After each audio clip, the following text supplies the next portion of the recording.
In Fairfield County, something new comes across my desk every day.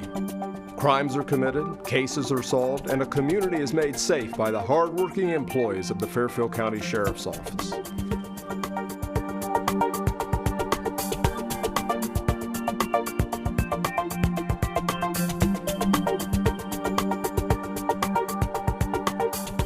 Welcome to This Week with Sheriff Dave Phelan, a weekly program here on LancasterOhio.tv. We're also carried on a number of radio stations throughout Lancaster. And do appreciate you, the viewers and listeners that join us each and every week. We're about into our 8th or 9th year on TV and actually have been doing this radio program for almost 17 years. So it's very encouraging to me to hear the nice comments we get about the program. We have great guests every week, and this week is no exception. We have Lieutenant Caplinger, the post commander of Post 23 here in Lancaster. Welcome. Thanks for having me back, Sheriff. And we were talking about, it's been a couple years since you've been here and how time flies. Yes, you've had a great run of 2 years of great speakers, and now I'm back. So maybe you'll have another 2-year good run. I'll tell you, you're a great commander out here, and we appreciate all the work you and your guys do day in and day out. And before airtime, we talked about favorite Bible verses, or Sure. some that you use and go by. What's one that you shared with me before airtime?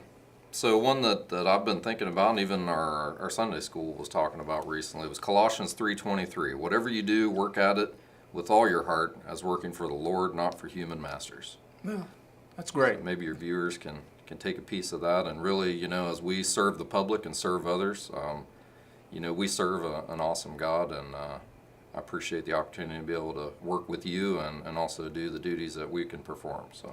One of my favorite verses, and I've used this many times, is in 1 Peter 4:10. It says, each one of us has been given a special gift, and we're to use those gifts to serve one another as good stewards of the manifold grace of God. So everybody has different gifts, different talents, and just to use those gifts to lift people up, to encourage, to help.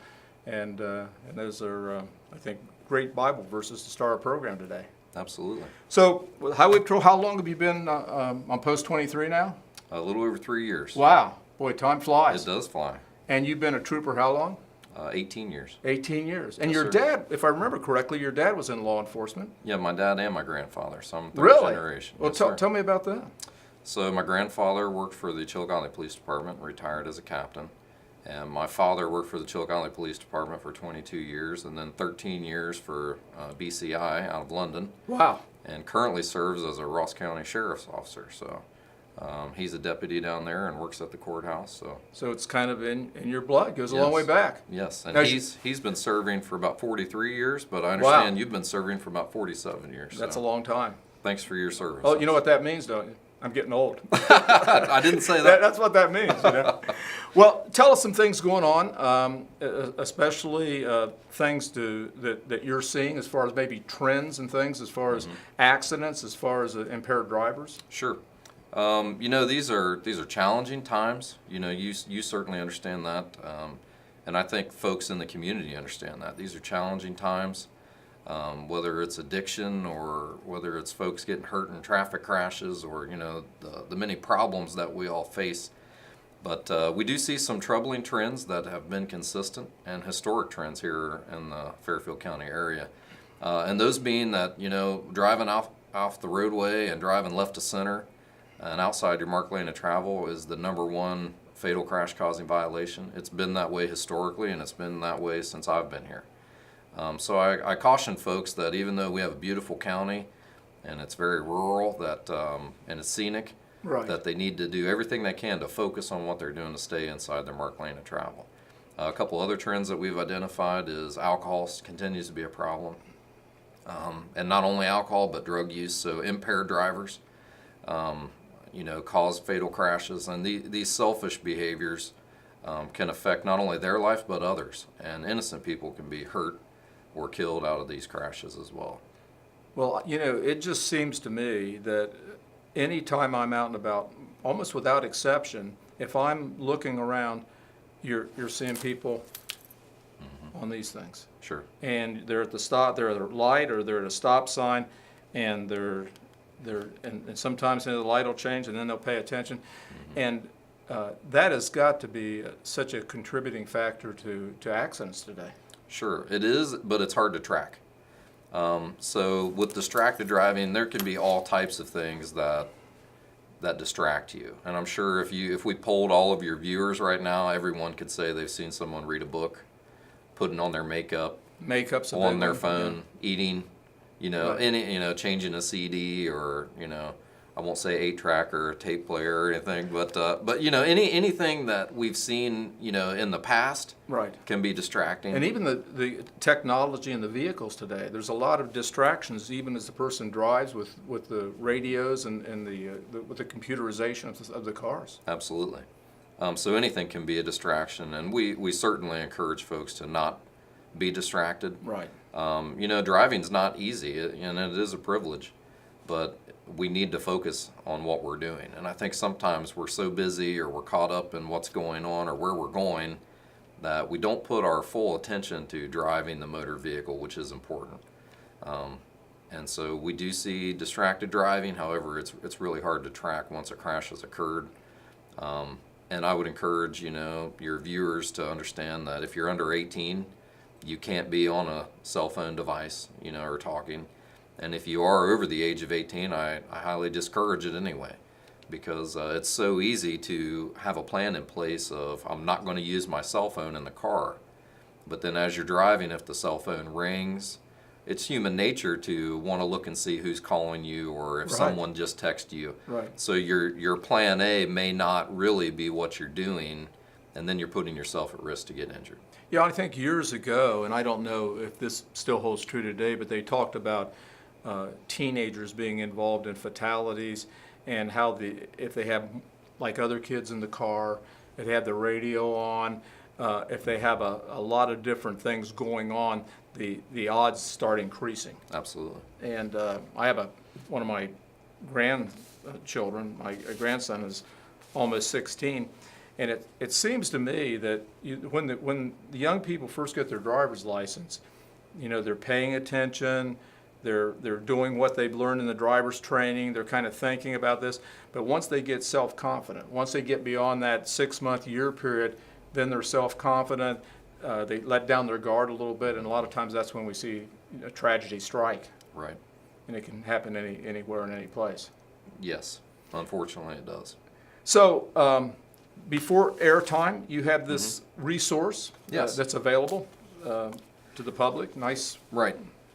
So these are opiate addiction or crisis intervention cards, and there's so many folks, unfortunately, and it's tragic.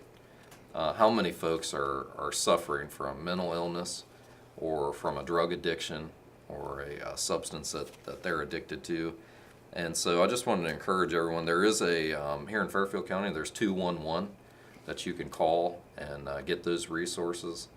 The health department, law enforcement, we would rather have someone, seek help and get help, Right. than to, go through the criminal justice system, be arrested, or, overdose, or any of those types of problems. So I would just encourage folks that if you are struggling, or if you know someone that's struggling, try to seek out those resources and get help. And if you do need help, feel free to call the post, or I know your office is always available as well, but there's a lot of folks out there that need help, and I just encourage them to go get that. One of the things I really enjoy about being sheriff here in Fairfield County is the good working relationship that the sheriff's office has, not only with the local police departments, Lancaster, Pickerington, Lithopolis, Baltimore, but also the relationship we have with the Highway Patrol. And one of the things that we really need from you folks is whenever we have a fatality, we call in you, because there's no one better than the Highway Patrol, in my opinion, as far as being able to reconstruct these accidents, especially fatalities or serious accidents. Tell us a little bit about how that works, as far as how the Highway Patrol is able to, some of the things that goes into the process of reconstructing an accident scene. Sure. Well, I'm not a reconstructionist, but I don't want to take credit for any of my guys that are watching, that's that right. are probably laughing to themselves right now. Right. But it's complex, and I appreciate you saying all those kind things, but we're here and we're all in this together. We don't want to see folks get hurt, And you know, the tragedies that we see on the highway, we're trying to prevent those as best that we can. Unfortunately, at times they do happen. So you know, as in a way, in honoring that person, we try to do the best job that we can. And in a way of answering questions for the family, we try to do the best job that we can. The troopers that are reconstructionists are very highly trained. They're very skilled in what they do, but basically they want to look at all the evidence that's presented in front of them and take the crash scene from final rest all the way back to what caused it. And they're very good at what they do. They can analyze evidence. And every mark on the roadway and every mark on the vehicle matches something at that scene. And they look over that scene very well to make sure, you know, what caused this. And I know it's out here, you know, and they look over the evidence very well and can reconstruct exactly what happened to cause that crash. Well, yeah, and it's just kind of amazing because you can make determinations as far as how fast the car was probably traveling at the time of collision, and all those factors that weigh into what led to the accident. And one of the toughest things in my career has been the notifications, as far as death notifications to families. And I know you've had to do that, and that's just one of the toughest things. I never, when I was on the patrol division, never kind of got used to that. That's a tough thing to navigate through. Probably the worst moments in my career were doing that very thing, is notifying a loved one that you know, someone they were expecting isn't coming home, isn't going to make it home that night. Right. It's very humbling to be able to perform that service for families, but it also drives us to the point of why we do what we do. You know, and I take a lot of pride in trying to prevent a tragedy so that we don't have to do another death notification. So when you have to do that, it kind of bothers you. You know, like, man, could I have done anything better today to have prevented this crash? Right. So yeah, some of the worst moments in my career were giving that very notification.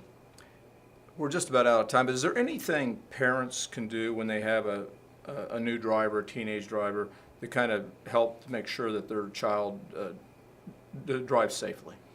I think it's important for parents to get involved and have discussions with their child, and emphasize the importance of why they need to wear their seatbelts and why it's important, not just a generic statement of wear your seatbelt. It's important, and it could save their life. Vehicles anymore are getting a lot more, with technology, a lot more safe. But if you're not wearing your seatbelt, it's not going to prevent you from being injured or killed. Right. And the importance of not drinking and driving. You know, not being distracted with the cell phone, and not having the cell phone where you're going to be tempted to grab it and see who's calling you or whatever else. So I think it's important for parents to get involved and impress upon their young, inexperienced driver. Yeah. Even modeling good behavior. Absolutely. Because the kids are paying attention to that. You know, if you're speeding, if you're doing these things, then the kids are picking up on that. They certainly are. We're going to have you back next week, talk about a lot of different things, and I appreciate you being with us. Thank you, sir. Lieutenant Caplinger, Post Commander, Post 23 here in Lancaster.